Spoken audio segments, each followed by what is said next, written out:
Mesdames et messieurs, bonsoir et soyez les bienvenus pour cette nouvelle édition de votre journal de 22 heures à la une dans l'actualité.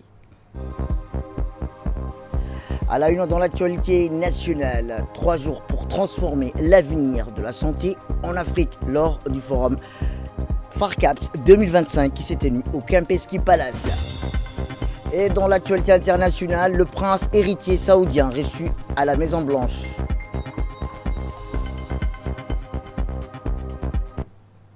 C'était les titres. Merci si vous nous rejoignez. Eh bien, c'était ce matin au Kempinski Palace que le Premier ministre, M. Abdelkader Kamil Mohamed, a présidé l'ouverture solennelle de la 3e édition du FARCAPS, une cérémonie qui confirme, si besoin était, le rôle central de Djibouti comme véritable carrefour des grandes rencontres continentales dédiées au développement. Dans une ambiance à la fois solennelle et festive, le Premier ministre a été chaleureusement accueilli par le ministre de la Santé, entouré des hauts cadres et personnalités qui font l'importance du sommet. Des danses traditionnelles ont rythmé cette arrivée, rappelant l'ancrage profond de cet événement dans l'identité nationale et l'hospitalité légendaire du pays. Un moment de célébration qui traduit, rappelons-le, l'engagement du continent tout entier face aux défis sanitaires. Le moment fort de cette matinée est venu ensuite accompagné par le ministre de la Santé, les organisateurs du forum. Le Premier ministre Abdelkader Kamil Mohamed a effectué une visite guidée, minutieuse des différents stands d'exposition installés dans l'enceinte du palace. Stand après stand, une véritable vitrine de l'excellence pharmaceutique continentale s'est déployée sous ses yeux. Des laboratoires ont présenté leurs dernières molécules thérapeutiques. Des entreprises ont dévoilé leur innovation de pointe, tandis que des fabricants d'équipements médicaux ont exposé les technologies les plus récentes. À chaque étape, explications détaillées et démonstrations pratiques ont permis au chef du gouvernement de mesurer concrètement les avancées réalisées et les perspectives qui s'ouvrent pour le continent.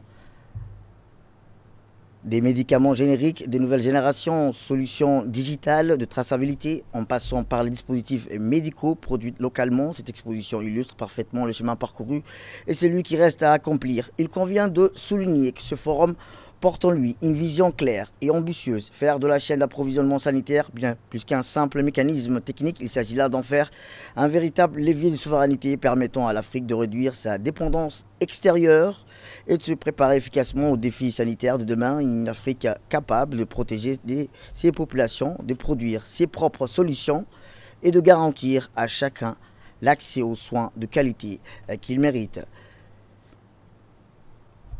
Cette visite guidée minutieuse dans les différents stands d'exposition installés dans l'enceinte du palace et stand après stand, c'était une véritable vitrine d'excellence pharmaceutique continentale qui s'est déployée sous les yeux du Premier ministre. Eh bien, une fois sa visite terre achevée, le Premier ministre, M. Abdelkader Kamil Mohamed, a rejoint la grande salle du Kempinski pour ouvrir ce qui s'annonçait comme l'une des rencontres les plus structurantes de l'année. Cette 3e édition du Forum africain pour le renforcement de la chaîne d'approvisionnement des produits de santé, sous son acronyme FARCAPS 2025. Dans une atmosphère studieuse, presque solennelle, experts, décideurs politiques, industriels, représentants d'organisations internationales, institutions financières et membres de la société civile ont convergé autour d'une interrogation simple mais fondamentale: comment transformer la chaîne d'approvisionnement en produits de santé en un véritable outil de souveraineté sanitaire africaine. Rappelons que sous la présidence du Premier ministre, ce forum n'a pas seulement offert une vitrine diplomatique, il agit comme un révélateur. Les discussions ont disséqué les failles du système actuel, une dépendance chronique aux importations, une production régionale encore timide, une impréparation face aux crises sanitaires futures ou encore la nécessité d'intégrer pleinement l'approche One Health qui relie la santé humaine, animale et environnementale. Et cela s'ajoute, rappelons-le, à un autre acteur clé, l'ACAM, dont le rôle structurant dans la mise en cohérence des politiques d'achat et des normes pharmaceutiques a été largement salué. Le forum a insisté sur un fait devenu impossible à ignorer: la souveraineté sanitaire ne serait pas un slogan, mais une construction technique, financière et politique. Essentiel en ma qualité de président du bureau de l'Assemblée générale. Excellence, Monsieur le Premier ministre, permettez-nous d'abord de remercier Son Excellence, Monsieur le Président de la République de Djibouti, ainsi que l'ensemble des membres du gouvernement djiboutien pour leur leadership visionnaire. C'est une marque de confiance et d'engagement envers notre continent que d'accueillir ce forum stratégique. Nos remerciements s'étendent également au comité d'organisation pour l'excellence de la préparation et à chacun d'entre vous pour votre présence et votre engagement. Eh bien, l'un des messages les plus importants insistant sur cette édition est sans ambigu, l'Afrique ne gagnera pas son autonomie pharmaceutique sans un engagement politique ferme et durable, ni sans une coopération régionale débarrassée de ses pesanteurs historiques. Écoutons le ministre de la Santé. C'est pour moi un privilège et un honneur sincère de m'adresser à vous au nom du ministère de la Santé, à l'issue de cette 3e édition du Forum africain sur le renforcement de la chaîne d'approvisionnement de produits de santé FARCAPS 2025. Je souhaite exprimer avec la plus vive reconnaissance et une profonde satisfaction notre gratitude envers chacun d'entre vous pour la qualité de votre engagement et la richesse de vos contributions. Les chaînes d'approvisionnement en produits de santé constituent l'épine dorsale invisible mais absolument vitale de nos systèmes de santé. En tant que praticiens de la santé publique, nous savons que les politiques les plus ambitieuses, les infrastructures les plus modernes et les professionnels les plus compétents ne peuvent rien sans un approvisionnement fiable, continu et de qualité en médicaments, vaccins, consommables et équipements médicaux. Pourtant, cette dimension logistique a longtemps été les parents pauvres de nos investissements en santé. Les conséquences sont dramatiques et nous les observons parfois. Rupture des stocks de médicaments essentiels, pénurie des vaccins, retard dans la prise en charge des patients, pertes dues à des péremptions évitables et coûts excessifs résultant d'achats d'urgence non planifiés. Djibouti est situé à la confluence des routes maritimes majeures et aux portes de l'Afrique de l'Est. Djibouti s'est affirmé comme un hub logistique régional d'importance stratégique. Cette position géographique privilégiée nous confère à la fois des opportunités et des responsabilités. Nous avons développé des infrastructures portuaires, logistiques, modernes. Eh bien, voici le discours du Premier ministre lors de cette 3e édition du Forum africain pour le renforcement de la chaîne d'approvisionnement des produits de santé. Ce forum se tient à son heure et résonne avec une urgence particulière dans le contexte actuel. Les crises sanitaires récentes, notamment la pandémie de la Covid, les épidémies récentes de Mpox et de Ebola, ont révélé au grand jour la vulnérabilité critique de nos systèmes d'approvisionnement en produits de santé. Nous avons vu à quel point nos pays étaient dépendants des chaînes d'approvisionnement mondiales fragiles, à quel point notre continent était soumis aux caprices des priorités lorsqu'il s'agissait d'accélérer les vaccins, les médicaments essentiels et autres produits de santé. Cette situation inacceptable nous impose une vérité fondamentale. Il ne peut y avoir de souveraineté politique sans souveraineté sanitaire. Investir massivement dans nos chaînes d'approvisionnement n'est donc pas un luxe, mais une nécessité vitale pour garantir la sécurité de nos nations et la santé de nos citoyens. Le constat, nous le connaissons tous. Notre continent, qui abrite près de 17% de la population mondiale, supporte plus de 23% de la charge mondiale de morbidité, Pourtant, il ne produit actuellement que 2% des médicaments qu'il consomme et représente moins de 3% du marché pharmaceutique global. Cette dissonance est au cœur de notre défi.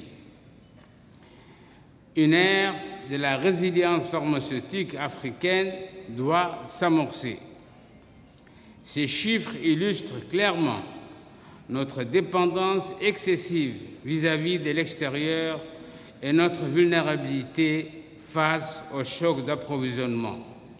Il est donc urgent d'inverser cette tendance en développant une industrie pharmaceutique africaine robuste et compétitive qui répond aux besoins fondamentaux du continent et notamment qui mettent un focus particulier sur les maladies négligées par les géants pharmaceutiques mondiaux telles que la tuberculose et le paludisme. Mesdames et messieurs, l'avenir réside donc dans la production locale. Nous devons investir dans cette dernière et pas seulement dans le conditionnement final. Cela signifie investir dans la formation de nos pharmaciens, biologistes, ingénieurs, de nos techniciens dans la création de pôles pharmaceutiques régionaux. La zone de libre-échange continentale africaine est une opportunité historique pour créer un marché intégré de 1,3 milliard de personnes, rendant la production africaine économiquement viable, compétitive, afin de créer un accès fiable et continu aux produits de santé de qualité. Eh bien, à l'issue des différentes interventions, rappelons que ces acteurs ont été récompensés pour leurs efforts visant à bâtir des chaînes d'approvisionnement plus sûres, autonomes et durables pour une meilleure souveraineté sanitaire du continent. Ceci en conformité avec l'objectif du FARCAP 2025, le Forum africain sur le renforcement de la chaîne d'approvisionnement des produits de santé. Il s'agit là de Djibouti, du professeur Hawa Marie Kolsek, ancienne ministre de la Santé du Sénégal, du directeur général du CAMEC, du Burkina Faso, du Bénin, de la Côte d'Ivoire et du Madagascar. Ces acteurs, en tant que pays, personnalités ou institutions, ont montré l'exemple en œuvrant dans la mise en place des systèmes performants d'approvisionnement, la coordination et la mutualisation des achats, notamment pour les médicaments essentiels et les produits de santé jugés prioritaires. Notre pays, faisant partie de ces derniers, dispose d'une expertise dans ce domaine et assiste certains pays africains dans la mise en place de ce système. Eh bien, notre équipe sur place a pu recueillir quelques réactions que je propose d'écouter. Je suis le docteur Seydou Diallo, directeur général de la Seine-Pharmacie nationale d'approvisionnement du Sénégal, c'est-à-dire c'est la pharmacie centrale de tout ce qui est médicaments et produits essentiels.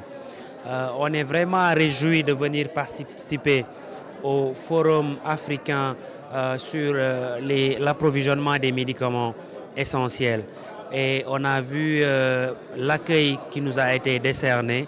Moi, c'est la première fois que je viens à Djibouti et je vois que c'est un pays frère parce que le ministre de la Santé m'a dit qu'il a fait l'école de Dakar, le directeur général de la centrale d'achat a fait l'école de Dakar, donc en tant que Sénégalais, c'est comme je suis dans mon terre. On est vraiment réjouis parce que dans le référentiel Sénégal 2050, le capital humain est incontournable.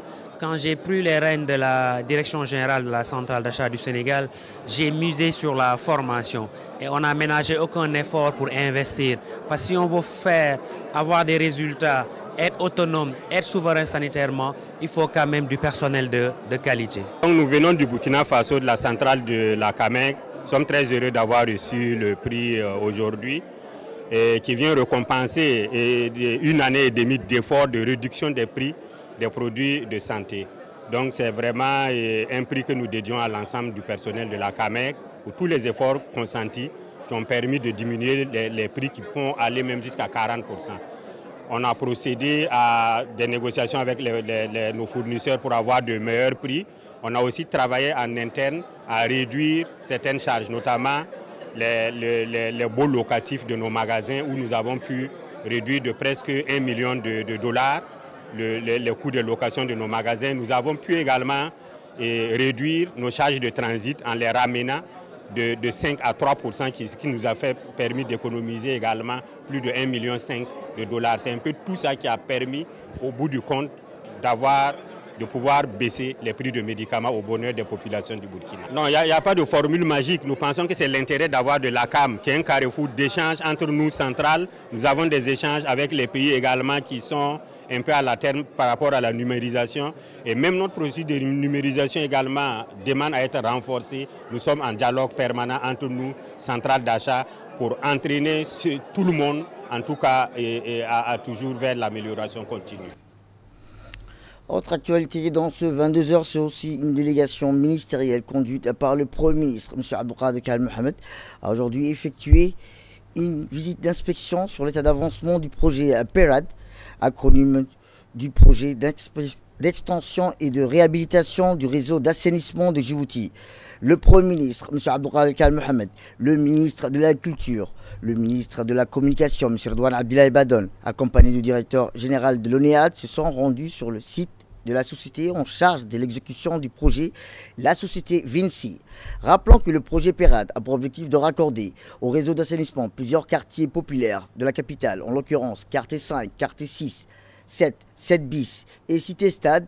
Les eaux usées collectées seront transférées et traitées dans la nouvelle station d'épuration de Douda.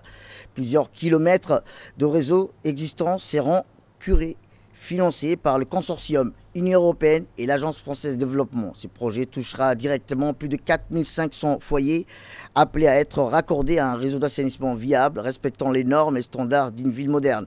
Et c'est là que le Premier ministre a suivi les explications sur l'état d'avancement de ces projets d'une importance capitale pour Djibouti lors d'une présentation faite par le directeur général de la société d'exécution Vinci. La population vivant dans ces quartiers populaires concernés a accueilli ce projet favorablement qui permettra sans nul doute de changer leurs conditions de vie où les problématiques liées aux eaux stagnantes, sources de maladies hydriques, paludisme et typhoïde, seront loin souvenir. Après les explications et le suivi de l'état d'avancement du projet, le Premier ministre a d'abord félicité toutes les parties prenantes, saluant ainsi au passage le travail remarquable de l'ONEAD dans le renouvellement du réseau d'assainissement de ce quartier populaire de la capitale. En marge de la participation du ministre des Affaires musulmanes et des Biens Waqf, M. Momin Hassan Barre, à la conférence internationale du Hajj et suite à la signature officielle de la convention du Hajj 2026, une convention sanitaire a été conclue avec l'hôpital médical CAR. Cette signature s'inscrit dans le cadre des nouvelles directives saoudiennes visant à renforcer l'encadrement médical des pèlerins. Grâce à cet accord, les pèlerins djiboutiens bénéficieront d'une prise en charge médicale complète durant toute la période du Hajj. Dans ce contexte, Dr Halima Yousf Aden, chef de l'équipe médicale djiboutienne faisant partie de la délégation accompagnant le ministre, sa présence traduit la volonté du gouvernement d'améliorer significativement le dispositif sanitaire dédié aux pèlerins. Elle a notamment participé à un atelier consacré aux nouvelles exigences médicales, aux contre-indications et aux normes de sécurité à respecter avant le départ vers les lieux saints. Rappelons que lors de cet atelier, il a rappelé que tous les pèlerins doivent obligatoirement effectuer une consultation médicale complète avant leur inscription afin d'assurer la sécurité et à garantir le bon déroulement du pèlerinage.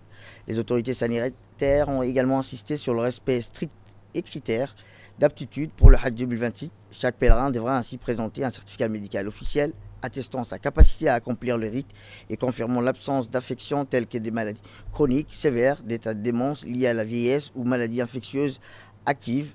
L'objectif est clair, protéger les pèlerins et garantir un Hajj qui se déroulera dans les meilleures conditions sanitaires. La délégation djiboutienne s'est ensuite rendue au stand de la société Refada, l'un des principaux prestataires saoudiens de services intégrés, hébergement, transport, restauration et gestion logistique, Mina, Arafat, La Mecque et Médine. Un accord a été signé en présence du ministre pour assurer des prestations de qualité aux pèlerins djiboutiens lors de la saison 2026. Dans le domaine du transport aérien, la délégation a finalement rencontré les responsables de la compagnie Flynas. Les deux parties ont signé une convention fixant les modalités de transport, un acheminement de Djibouti vers Médine, aller puis un retour Jeddah vers Djibouti à l'issue du Hajj 2026. Cet accord garantit ainsi des vols encadrés, ponctués et adaptés aux besoins spécifiques des pèlerins. En conclusion, la mission conduite par M. Momin Hassan Barre en Arabie Saoudite s'est soldée par un succès remarquable Tant sur le plan organisationnel que stratégique, tous les objectifs fixés ont été atteints. Signature de la Convention du Hajj 2026, conclusion des accords sanitaires, logistiques et aériens, intégration des nouvelles exigences saoudiennes et renforcement du partenariat historique entre Djibouti et le Royaume d'Arabie Saoudite dans le domaine du Hajj. Cette mission confère ainsi l'engagement constant du gouvernement djiboutien à améliorer les conditions de pèlerinage et à consolider la coopération bilatérale au service des pèlerins djiboutiens. Et je vous le disais, dans le cadre de la Semaine nationale de l'enfant, le ministère de la Femme et de la Famille a organisé une journée créative au sein de la garderie de Petit Douda. Cette initiative placée sous le signe de l'éveil, de l'apprentissage, de l'expression artistique a offert aux tout-petits l'occasion de participer à une variété d'activités ludiques et pédagogiques encadrées par les éducateurs, le personnel de la garderie. Les enfants se sont investis dans les ateliers de dessin, peinture, jeux éducatifs, chants, contribuant ainsi à stimuler leur créativité, leur motricité fine et leur développement sensoriel. Cette journée s'inscrit pleinement dans la volonté du ministère de promouvoir le bien-être et l'épanouissement des enfants tout en sensibilisant les familles à l'importance d'un environnement d'apprentissage sécurisé, inclusif et stimulant. Les responsables de la garderie de Petit Douda ont exprimé leur pleine satisfaction quant au déroulement de l'événement, mettant en avant l'enthousiasme des enfants, la participation active des éducateurs et l'engagement constant du personnel. On reste toujours dans le cadre de la Semaine nationale de l'enfant, où le lycée d'État a accueilli hier après-midi une importante séance de sensibilisation consacrée à la prévention et la lutte contre le harcèlement sexuel. L'événement s'est déroulé en présence des autorités engagées dans ce combat, notamment le MGF représenté par le ministère de la Femme et de la Famille, le ministère de la Santé, le ministère de la Justice, le ministère de l'Éducation nationale et de la formation professionnelle, ainsi que l'UNFD. Cette initiative visait à informer les élèves sur les différentes formes de harcèlement, leurs conséquences et les moyens de s'en prémunir. Au cours de la rencontre, les intervenants ont insisté sur la nécessité de briser le silence, d'encourager la parole des victimes et de promouvoir un environnement scolaire sûr, respectueux et inclusif. Rappelons que les échanges interactifs ont permis aux élèves de poser leurs questions, exprimer leurs préoccupations et de mieux comprendre les mécanismes de prévention. Autre actualité dans ce 22h, c'est aussi le ministère de l'Agriculture, de l'eau, de la pêche, de l'élevage et des ressources halieutiques, à travers la direction de l'hydraulique rurale, a lancé aujourd'hui sa série d'ateliers régionaux de consultation avec une première rencontre organisée dans la région d'Arta. Cet événement marque le début de la phase opérationnelle du projet de Djibouti pour la résilience des eaux souterraines et pour l'approvisionnement phase 2 financée par la Banque mondiale. L'atelier d'Arta a réuni les plus hautes autorités régionales, dont le préfet de la région, le président du conseil régional, le directeur de la DRHL. Leur présence témoigne de l'engagement de l'État à sécuriser l'accès à l'eau potable ainsi qu'à l'eau destinée au bétail, un enjeu essentiel face aux défis et à la résilience climatique. Au cœur de cette consultation se trouve aussi l'approche co-construction adoptée par le ministère. Les discussions techniques menées aujourd'hui ont permis de recueillir les besoins des ouvrages hydrauliques, réhabiliter ou construire afin d'assurer et s'assurer que les futures zones d'intervention soient identifiées en fonction des besoins réels les plus urgents des communautés. Cette démarche garantit ainsi que les investissements du projet GIRESA visant l'amélioration de la résilience aux eaux souterraines et un impact maximal durable dans la région d'Arta. Je vous laisse suivre les propos du directeur chargé de cette mission. À la phase de préparation et de conception de nouveaux projets eaux souterraines, intitulé GIRESA. Ce travail que nous entamons ensemble est le socle sur lequel nous bâtirons le succès de ce projet majeur. Le ministère de l'Agriculture, de l'eau, de l'élevage, de la pêche, des ressources halieutiques, à travers la direction de l'hydraulique rurale, a un mandat clair, garantir la sécurité hydrique nationale. Notre pays fait face à des défis climatiques implacables qui menacent directement nos moyens de subsistance. Le projet GIRESA, financé par la Banque mondiale, est prévu pour couvrir la période 2026-2031 et notre réponse est stratégique. Il s'inscrit dans une triple ambition. Améliorer significativement l'accès à l'eau souterraine, fiable dans des zones rurales, renforcer la gestion durable de cette ressource vitale et accroître la résilience globale de nos communautés. Cet effort est soutenu par un investissement majeur qui vise un impact humain profond, notamment en réduisant la corvée d'eau pour nos femmes et nos filles et en sécurisant l'eau pour les bétails. Eh bien, comme je vous le disais, les approches et les discussions techniques menées ont permis de recueillir les besoins en ouvrages hydrauliques et réhabiliter ou construire afin de s'assurer que les futures zones d'intervention soient identifiées. Écoutons le préfet. Comme il est d'usage, je vous souhaite la bienvenue dans la ville d'Arta à l'occasion de l'ouverture de cet atelier de consultation des parties prenantes organisées dans le cadre du projet Djibouti pour la résilience des eaux souterraines et pour l'approvisionnement. Notre pays, comme vous le savez, connaît un stress hydrique endémique et la réalisation d'ouvrages hydrauliques est aujourd'hui plus qu'une nécessité. C'est une urgence stratégique pour notre développement et pour la sécurité hydrique de nos populations pastoraux.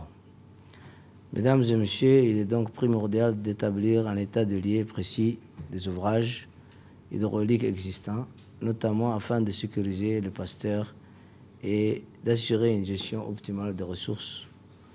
Cet état de lieu constitue un point de départ essentiel pour identifier les perspectives et les actions prioritaires à engager. Au cours de cet atelier, j'espère que les parties prenantes sauront saisir cette opportunité pour mettre en évidence les propositions et les besoins urgents de notre région dans un esprit de collaboration constructive. Sur ce, je déclare l'atelier ouvert et vous souhaite plein succès dans vos travaux. Je vous emmène à Dikil, où les inspecteurs du commerce ont procédé à une collecte et du mouvement des stocks dans la région de Dikil. C'est dans le cadre du maintien des opérations de contrôle des prix et des stocks. Les inspecteurs du ministère du Commerce et du Tourisme ont procédé à une collecte et des données des prix et du stock dans la région de Dikil. Ces projets financés par la Banque mondiale dans le cadre de la réponse d'urgence à la crise alimentaire. L'objectif de cette opération est de relever la gestion des stocks et de vérifier la pratique des prix homologués. Rappelons que les inspecteurs ont rencontré les responsables des établissements de stockage et de distribution dans la région. Ils ont inspecté les stocks des produits de première nécessité, notamment les riz, les huiles alimentaires, les sucres et les produits laitiers. À l'issue de ces opérations, les responsables du ministère profitent de cette occasion pour lancer un appel ferme à tous les opérateurs économiques de respecter les prix homologués par le ministère. Ils ont indiqué que des sanctions seront prises à l'encontre des établissements qui ne respecteront pas les prix homologués par le ministère du Commerce et du Tourisme.